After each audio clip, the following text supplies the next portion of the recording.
The overall goal of this procedure is to monitor the structure of a protein at high resolution using amide hydrogen deuterium exchange and side chain photolytic labeling coupled with mass spectrometry. This is accomplished by first lyophilizing the protein in the presence of different excipients.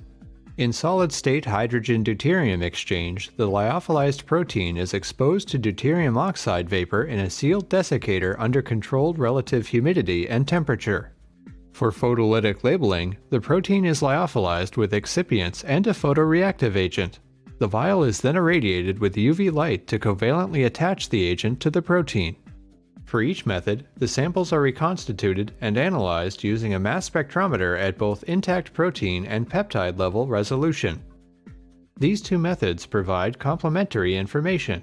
Formulations in which protein structure is highly retained show decreased deuterium uptake and increased photolytic labeling, whereas those with perturbed structure show increased deuterium uptake and decreased photolytic labeling.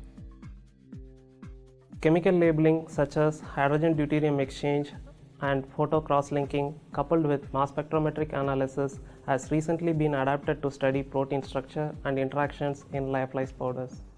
The main advantage of these techniques over existing methods like CD and FTIR spectroscopy is that protein structure and environment can be probed with high resolution in the solid state.